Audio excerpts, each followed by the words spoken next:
কাল কিয়ামতের ময়দানে প্রত্যেকটা মানুষকে পাঁচটা প্রশ্ন করা হবে। পাঁচটা প্রশ্নের উত্তর না দেওয়া পর্যন্ত কোন মানুষকে সামনে যেতে দেওয়া হবে না। মনে রাখতে হবে, আল্লাহ রাব্বুল আলামিন যাদেরকে মহব্বত করেন, যাদেরকে ভালোবাসেন, যাদের কল্যাণ চান, যাদের ভালাই চান, আল্লাহ রাব্বুল আলামিন তাদেরকে দিয়ে দিনের কাজ করিয়ে দেয়। মনে করে নিতে হবে আপনাকে আমাকে, অনেক মানুষ থেকে ছাঁটাই আর বাছাই করে, নির্বাচন করে, সিলেক্ট করে, অনেক মানুষ থেকে আল্লাহ রাব্বুল আলামিন আপনার মতো আমার মতো কিছু গুনাহগারকে এমন গুনাহ মাফের মজলিসে, জাকিরিনদের মজলিসে, শাকিরিনদের মজলিসে আল্লাহ রাব্বুল আলামিন উপস্থিত হওয়ার তৌফিক এনায়েত করেছেন বিধায় আপনি আর আমি এই মজলিসে উপস্থিত হতে পেরেছি। অনেক মানুষ আছে যাদের কানে আওয়াজটুকু পৌঁছতেছে, যারা গল্প গুজবে ব্যস্ত আছে, যারা দোকানে এখনো ব্যস্ত আছে, বিভিন্ন জায়গায় আড্ডা দিতেছে। সম্মানিত হাজিরিন, মনে রাখতে হবে তাদেরকে এই পর্যন্ত নিয়ে আসছিল, কিন্তু এই বরকতি সামিয়ানার নিচে আল্লাহ তাদেরকে এখনো কবুল করেন নেই। কবুল এক জিনিস, আল্লাহ যাদেরকে কবুল করেছেন তারাই এখানে আমরা আসতে পারেছি। আল্লাহ রাব্বুল আলামিন আপনাকে আমাকে আখিরি নবীর উম্মত হিসেবে কবুল করেছেন বিধায় আখিরি নবীর উম্মতের জমানায় আপনাকে আমাকে আল্লাহ রাব্বুল আলামিন প্রেরণ করেছেন। সম্মানিত হাজিরিন, ও আমার যুবক ভাইরা, কলিজার টুকরার ও আমার যুবক ভাইরা, জীবনকে পরিবর্তন করার জন্য অনেক মাহফিলের প্রয়োজন নাই, জীবন পরিবর্তনের জন্য অনেক কথার প্রয়োজন নাই। জীবন পরিবর্তনের জন্য হতে পারে একটা মাহফিলের একটা কথা আমার জীবনকে রঙে রঙিন করে দিতে পারেন আল্লাহ রাব্বুল আলামিন। যদি আপনার আমার ইচ্ছা, যদি আপনার আমার পরিবর্তনের ইচ্ছা থাকে, আর ওই নিয়তে আপনি আর আমি আসি। সম্মানিত হাজিরিন, আল্লাহ রাব্বুল আলামিন কবুল করেন, এই দোয়াটুকু আমরা করতে থাকি। আল্লাহ রাব্বুল আলামিন কবুল করেন। আল্লাহ আপনাকে আমাকে নেক কাজের জন্য যদি কবুল করেন, আল্লাহ রাব্বুল আলামিন আপনার আমার থেকে অনেক নেক কাজ করে নেবেন। আমার অনেক কিছু জানার প্রয়োজন নাই, কিন্তু আল্লাহ রাব্বুল আলামিন যদি নেক বান্দা হিসেবে কবুল করেন, আল্লাহ রাব্বুল আলামিন আপনার থেকে আমার থেকে অনেক খেদমত করে নেবেন।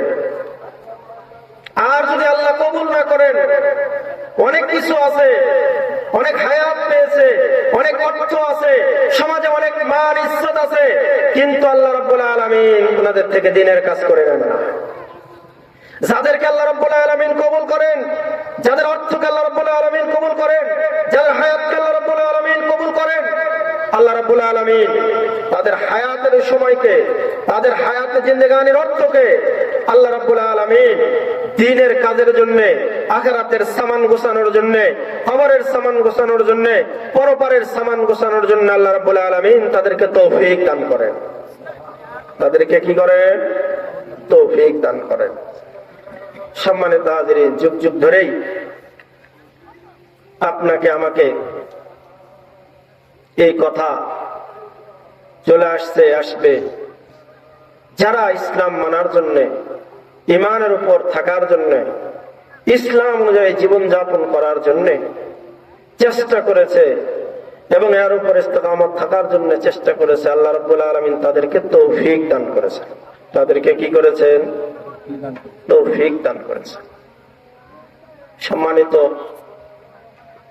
মুরব্বিয়ানে আযম, যুবক ভাইরা, আল্লাহ রাব্বুল আলামিনের তৌফিক ছাড়া কেউ আমরা দুনিয়াতে নেকের কাজ করতে পারে না। সুতরাং আপনাকে আমাকে ভাবা দরকার, চিন্তা করা দরকার, কেন আল্লাহ রাব্বুল আলামিন আপনাকে আমাকে পাঠিয়েছেন। আপনাকে আমাকে ভাবা দরকার, চিন্তা করা দরকার।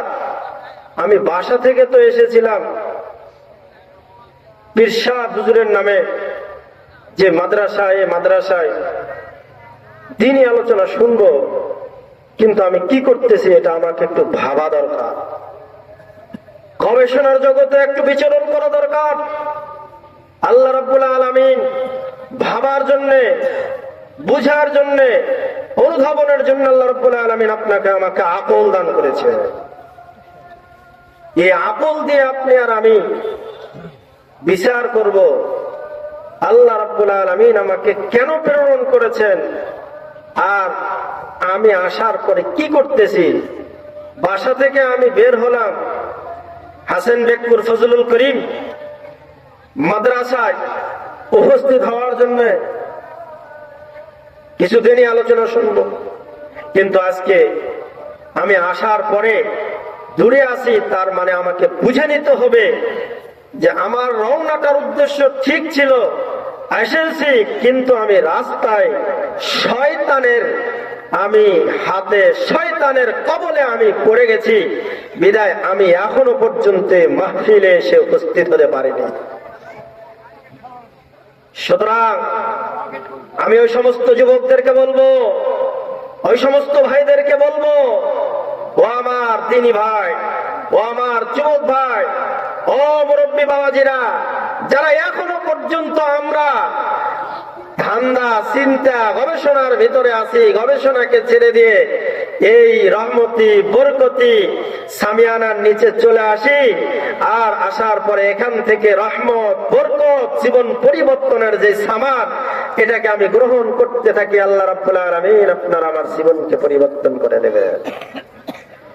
যুবক ভাইরা রে আমার, মাইকের আওয়াজ হয়তো আপনার কান পর্যন্ত যেতেছে, চিন্তা করতেছেন রে যুবক, আমি তো এখান থেকে শুনতে পাচ্ছি, আমি এখান থেকে এই আলোচনাগুলো শুনতে থাকবো।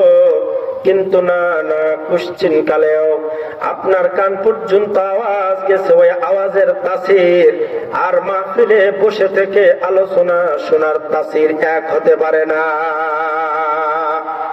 একটা জায়গায় আলো জ্বলতেছে, আলো তো জ্বলতেছে, একজন দূর থেকে তাকিয়ে দেখতেছে অমুক জায়গায় আলো জ্বলতেছে, টিপ টিপ করে আলো জ্বলতেছে।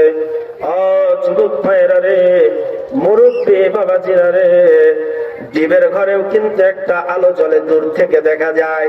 এই আলোটা কিন্তু ডিবের ঘরের উপরে জ্বলায় এই জন্যে কারেন্ট আছে কিনা এটা যেন বুঝতে পারে।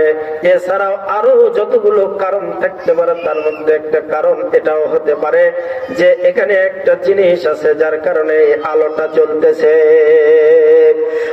যুবক ভাইরা রে, ওই আলো যে জ্বলতেছে, এখানে যে আলো জ্বলতেছে, আলোর নিচে থেকে যে পরিমাণ উপকৃত হওয়া সম্ভব, ওই হাসেনপুর মোড় থেকে আলো যারা দেখতেছে এমন সমান সমান উপকার পাওয়া সম্ভব নয়।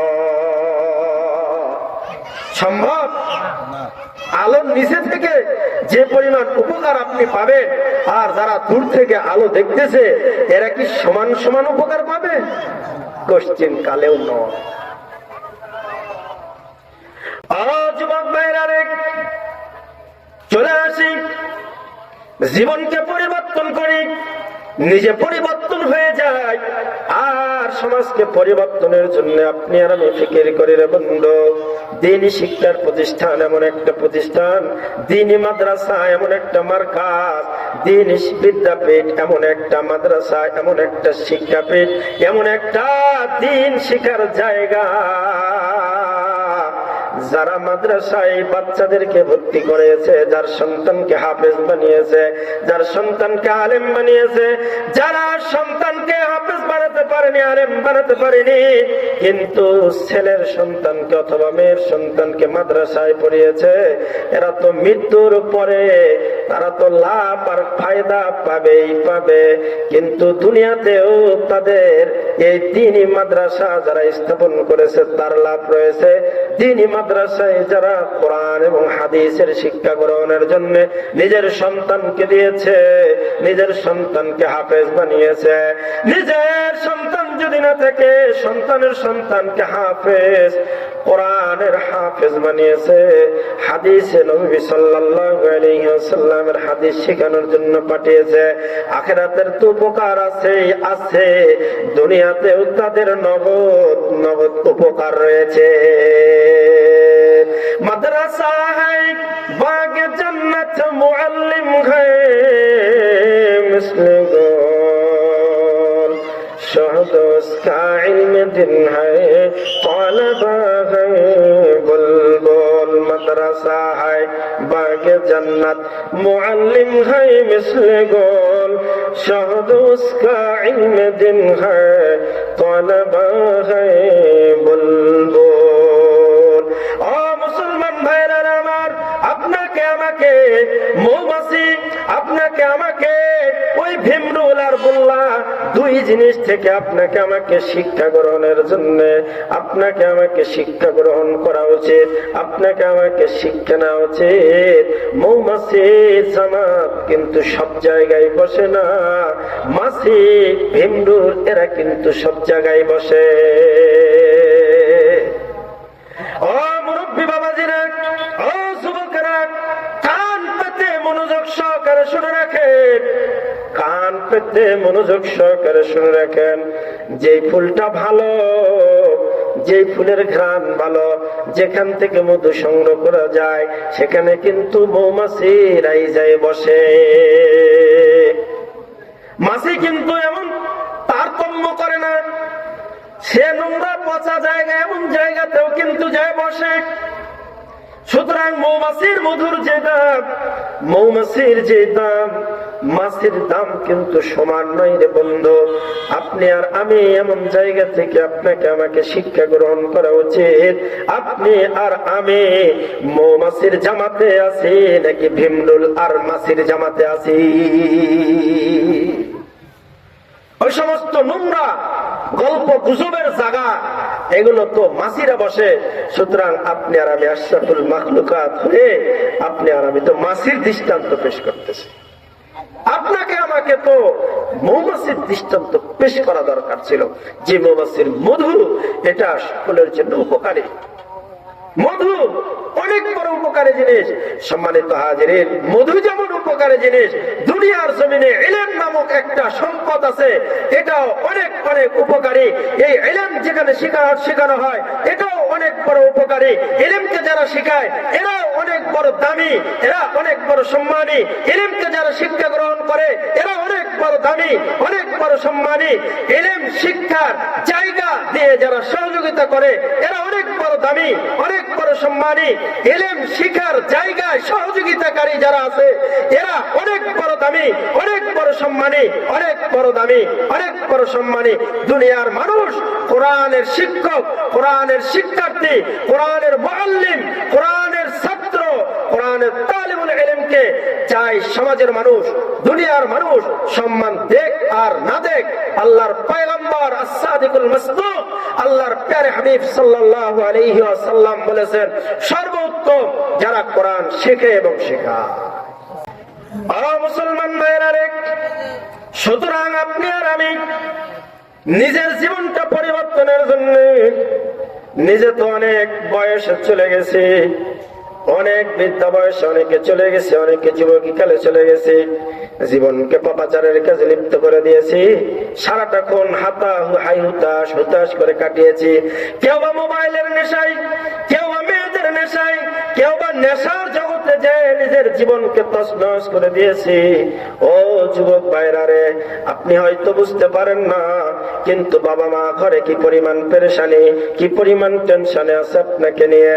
ও যুবক, সকালবেলা যখন তুমি বাড়ি থেকে বের হয়ে যাও, তখন মা বারবার চিন্তা করে আমার সন্তান কই যায়, কি যেন হয়। যুবক রে, তুমি কি কোনোদিন চিন্তা করেছো, তোমাকে একটু উঁচু স্বরে কথা বললে পর্যন্ত তুমি মাকে ধমক দিয়ে কথা বলো, বাবা তোমাকে কিছু বলে না। তুমি যুবক, এমন তোমার চরিত্র হয়েছে, তোমার চরিত্রের কারণে মা বারবার নামাজের সিজদায় যে কান্না করে আর বলে আমার সন্তানকে তুমি আল্লাহ ভালো করে দাও। যুবক, তোমার মা শুধু খালি টেনশনে আছে তাই নয়, যুবক, তোমার এই নোংরামি আর কুকীর্তির কারণে মেয়ের বাবারা পর্যন্ত খুব আতঙ্ক রয়েছে। না জানি অমুক আমার মেয়েকে কি যেন করে ফেলে। ও মোহতারাম হাজিরিন, যুবক, তোমার এই যৌবন কালকে আল্লাহ রাব্বুল আলামিন অনেক বড় একটা নিয়ামত দিয়েছে। হাদিস শরীফের মধ্যে এসেছে, কাল কিয়ামতের ময়দানে 7 শ্রেণীর মানুষকে আল্লাহ রাব্বুল আলামিন আরশের নিচে ছায়া দান করবেন। তার মধ্যে থেকে এক শ্রেণী হলো ওই যুবক যে তার যৌবনকালে আল্লাহর জন্য যৌবনটাকে নষ্ট করে দিয়েছে। কাল কিয়ামতের ময়দানে প্রত্যেকটা মানুষকে 5-5টা প্রশ্ন করা হবে। 5-5টা প্রশ্নের উত্তর না দেওয়া পর্যন্ত কোন মানুষকে সামনে যেতে দেওয়া হবে না। ও যুবক, তুমি কি ভেবেছো এই 5 শ্রেণীর মধ্যে তোমার তালিকায় নামটা নাই? স্মরণ রেখো যুবক, স্মরণ রেখো, স্মরণ রেখো রে যুবক। প্রথম নম্বর যে প্রশ্নটা করা হবে, তুমি যুবক কেউ, বৃদ্ধা কেউ, মহিলা পুরুষ, মহিলা নারী, যুবক যুবতী সহ প্রত্যেককে এই প্রশ্নটা আল্লাহ রাব্বুল আলামিন করবেন। আমি তোমাকে হায়াতের সম্পদ দিয়েছিলাম, তোমাকে একটা জীবন দিয়েছিলাম, তোমাকে একটা পূর্ণ বয়স দিয়েছিলাম, এই হায়াতটাকে তুমি কোন কাজে ব্যয় করেছো? ওই সমস্ত ভাইয়েরা কাল কিয়ামতের ময়দানে নির্বিঘ্নে উত্তরটা দিয়ে দিবে যারা তাদের পুরো জিন্দেগিটা আল্লাহ রাব্বুল আলামিনের হুকুম অনুযায়ী কাটিয়েছেন, পয়গম্বরের তরিকা অনুযায়ী জীবন যাপন করেছেন। তারা তো আল্লাহর কাছে জীবনের ভাউচার পেশ করে দিবে, ও আল্লাহ, আপনি আমাকে দুনিয়ার জীবনে 60 বছরের জিন্দেগি দিয়েছিলেন, 14 বছর পর্যন্ত আমি তো বালেগী হইনি আল্লাহ, কিন্তু 14 বছর বয়সের আগে আমার বাবা আমার মা আমাকে মাদ্রাসায় ভর্তি করে দিয়েছে। সুতরাং ওই সময় থেকে নিয়ে পর্যন্ত আমার কোনোদিন জামাতের নামাজ মিস হয়নি। কিন্তু ওই সমস্ত যুবক আপনি আমি কি জবাব দিব যাদের আজকে বয়স 30 পার হয়ে 40 পার হয়ে চলে গেছে, কিন্তু এখনো পর্যন্ত আল্লাহর হুকুম মানার জন্য আমাদের মাথার মধ্যে চিন্তাটাও আসেনি। কাল কিয়ামতের ময়দানে আল্লাহ রাব্বুল আলামিনের কাছে পুরা এই জিন্দেগির ফেরেশতা পেশ করতে হবে, আউসারটা পেশ করতে হবে। ও মুসলমান ভাইরা রে, ও বৃদ্ধ বাবাজিরা রে, ও যুবক ভাইরা রে, আপনি কাল কিয়ামতের ময়দানে তো এই কমপক্ষে হিসাবটা দিতে পারবেন, আল্লাহ আমার জিন্দেগির কোনো কাজ নেকের নাই, কিন্তু হাসান বেগপুর ফজলুল করিম মাদ্রাসার একটা উলামায়ে কেরামের আয়োজন ছিল, মাদ্রাসার বার্ষিক মাহফিল ছিল। এমন মাহফিলে উলামায়ে কেরামের জবান থেকে কথা শোনার জন্য, জীবন পরিবর্তনের জন্য গিয়েছিলাম। আল্লাহ, আমার জীবনের এটাই একটা আমল আছে, ছাড়া আর কোনো আমল নাই। হতে পারে এটা আপনার কাল কিয়ামতের নাজাতের একটা অ্যান্টিবায়োটিক আল্লাহ রাব্বুল আলামিনের কাছে, একটা চিকিৎসা পত্র, যেটার ওসিলায় আল্লাহ রাব্বুল আলামিন মাফ করে দিতে পারেন না? পারেন আল্লাহ রাব্বুল আলামিন। আল্লাহ কাদের কুদরত দারে হরসে খাইয়া কুনি, মুর্দারা তু জানে বখশে, জিন্দারা মুর্দা কুনি।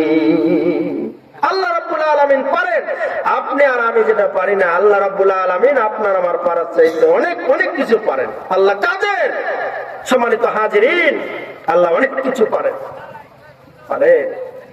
2 নম্বর, কাল কিয়ামতের ময়দানে প্রশ্ন করা হবে, তোমার এই 60 বছরের জিন্দেগির মধ্যে একটা ইম্পর্টেন্ট হায়াত ছিল যৌবনকাল, এই যৌবনকালটা তুমি কি কাজে ব্যয় করেছো? সম্মানিত উপস্থিতি, চোখটা বন্ধ করে যদি আপনি আর আমি চিন্তা করি, যে বয়সের আছি, চোখ বন্ধ করলে আপনি আর আমি পেয়ে যাব আপনার আমার যৌবনকালটা আপনি আর আমি কি কাজে ব্যয় করেছি।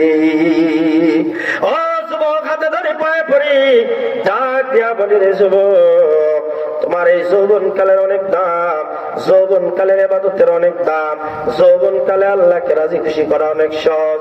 যুবক রে, তোমাকে শয়তান ধোঁকা দিতেছে, তোমার তো এখনো বয়স হয়নি নামাজের, তোমার তো এখনো বয়স হয়নি দাড়ি রাখার, তোমার তো এখনো বয়স হয়নি তুমি এরকম মুরব্বীদের মতো বেশভূষা ধরে চলবা, কিন্তু স্মরণ করে যুবক, তুমি এই সময়ে আল্লাহ রাব্বুল আলামিনের ইবাদত যত বেশি করতে পারবে, তোমার যখন বয়সটা ভারী হয়ে যাবে, তখন কিন্তু তুমি আল্লাহ রাব্বুল আলামিনের এমন বেশি ইবাদত করতে চাইলেও পারবে না।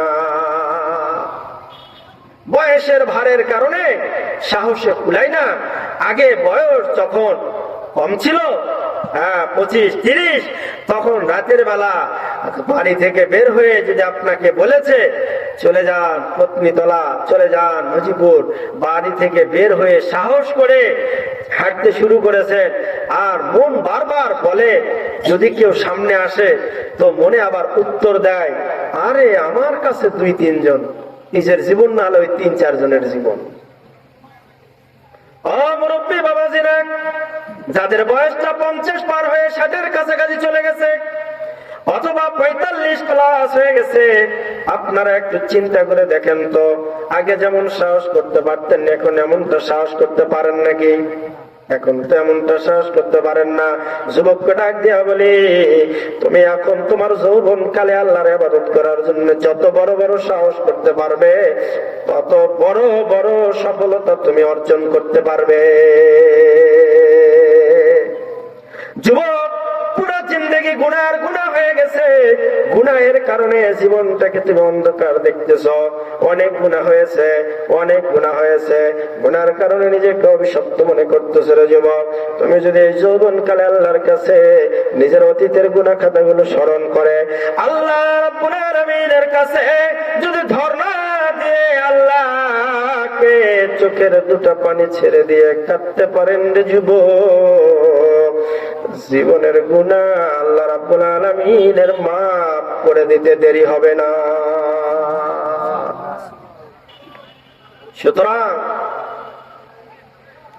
জীবনের একটা মাহফিল হতে পারে আমার জিন্দেগি পরিবর্তনের কারণ। কাল কিয়ামতের ময়দানে যে 5টা প্রশ্ন হবে, তার 3য় নম্বর বললাম হলো যুবকের যৌবনকাল সম্পর্কে জিজ্ঞাসা করা হবে।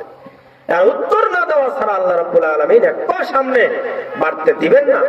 3 নম্বর, দুনিয়াতে আপনি আর আমি যে মাল উপার্জন করতেছি, আহা, মাল উপার্জন আয়ের যে অবস্থা, চতুর্দিক থেকে খালি আয় আয়, আমিনাল হারাম ইয়া হালাল, হারাম না হালাল দেখার সুযোগ নাই। গরুয়ে যেভাবে খড়কুটা পোয়াল খেয়ে যায়, মাল উপার্জনের অবস্থা হয়েছে এখন ঠিক তেমন। খালি আসুক, আহা, কাল কিয়ামতের ময়দানে এই মাল কিভাবে উপার্জন হয়েছে এর একটা হিসাব, এর ফেরিস, এর ভাউচার আল্লাহ রাব্বুল আলামিনের কাছে পেশ করতে হবে। সেই দিন আপনার আমার ভাউচারে দেখা যাবে কোন কোন মাল হালাল পথে কামাই হয়েছে আর কোন কোন মাল হারাম পথে কামাই হয়েছে। 4 নম্বর, কোন পথে মাল ব্যয় হয়েছে, কোন পথে ব্যয় করেছি, এই হিসাবটাও দিতে হবে।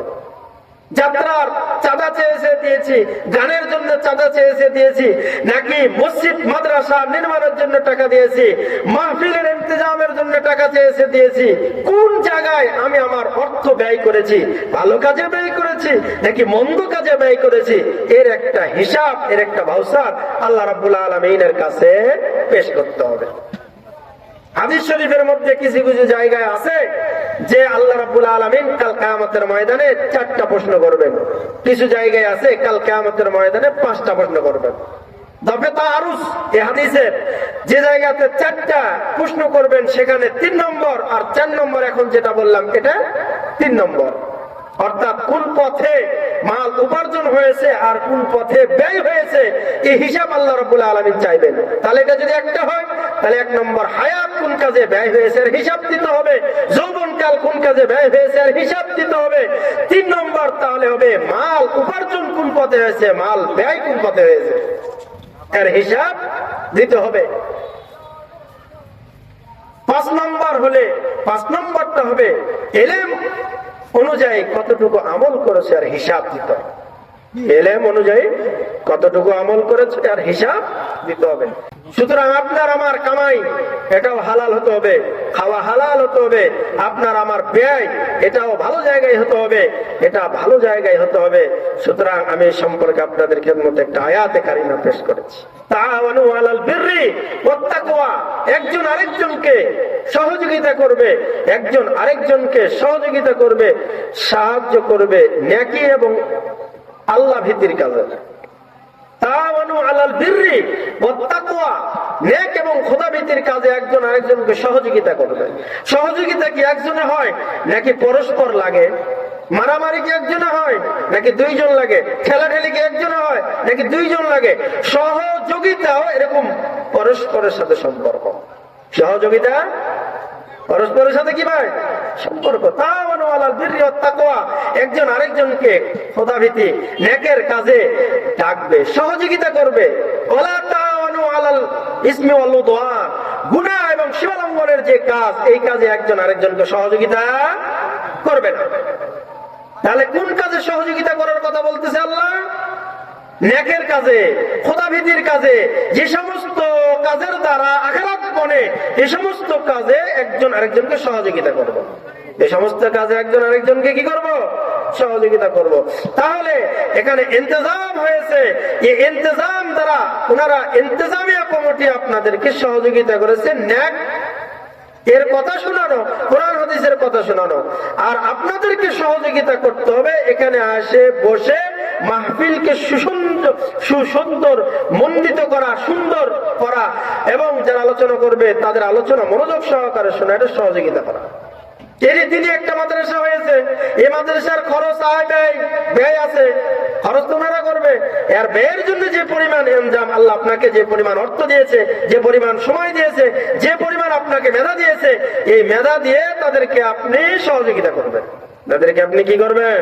করবো তো ইনশাআল্লাহ, প্রত্যেককেই করব, প্রত্যেককে, যুবক, বৃদ্ধা, এমনকি ঘরের মা এবং বোনেরা কমপক্ষে সহযোগিতা করতে পারবো তো মাদ্রাসার জন্য। ঘরের যে মুরগির ডিম আছে, এই ডিমটা মাদ্রাসা দিয়ে হলেও আমি মাদ্রাসার একজন সহযোগী হব।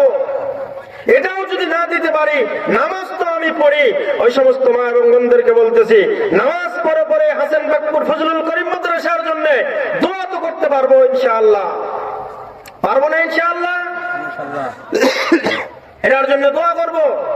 এই দিনই মাদ্রাসা যতদিন পর্যন্ত এখানে কায়েম থাকবে, ইয়ার রহমত বরকত শুধু খালি এখানে যারা থাকবে তারাই পাবে এমনটা নয়, বরং এর আশেপাশে যে সমস্ত গ্রামগুলো আছে এরাও এর রহমত বরকত ফজিলত পাবে, তারা মাহরুম যাবে না। সম্মানিত হাজিরিন, কোন একটা গাছ যদি থাকে, ওই গাছের যদি ফল ধরে, ওই ফল শুধু খালি মালিকই খায় এমনটা নয়, বরং আশেপাশের যারা প্রতিবেশী আছে তারাও ওই গাছ থেকে উপকৃত হয়, ফল থেকে না হলে ছায়া থেকে উপকৃত হয়। মোহতারাম হাজিরিন, এই মাঠের মধ্যে, এই জায়গায় যে তিন মাদ্রাসা, যেখানে ভোর রাত্রে উঠে কোরআনের ফাঁকিরা কোরআন পড়ে, আমি পড়তে পারি না মুরব্বী, আমার আফসোস লাগা দরকার। কোরআনটাকে দেখলে আফসোস লাগা দরকার। ছোট্ট ছোট্ট বাচ্চারা, আপনারা তেলাওয়াত শুনবেন মাদ্রাসার বাচ্চাদের, তারা কি সুন্দর মধুর কণ্ঠে তেলাওয়াত করতেছে। তাদের তেলাওয়াত শুনলে যেন মনে হবে আসমান থেকে ওহী নাযিল হতেছে। এমন সুন্দর তেলাওয়াত আমি করতে পারি না, কিন্তু এমন প্রতিষ্ঠানে তো আমি সহযোগিতা করে এমন তেলাওয়াতের সওয়াবের ভাগী হতে পারি। ভাগী হতে পারি কিনা পারি না বলেন সবাই? এমন সওয়াবের ভাগী হতে পারি। সম্মানিত হাজিরিন, এখানে যে সমস্ত বাচ্চা আছে তাদেরকে সহযোগিতা করলাম, গ্রাম থেকে বাচ্চা দিয়ে আমি মাদ্রাসাকে সহযোগিতা করব। আমার বাচ্চা না থাকলে কি হলো, আরেকজনের বাচ্চা আছে, তাকে আমি মাদ্রাসায় দিয়ে কি করব? সহযোগিতা করব। করবো তো ইনশাআল্লাহ?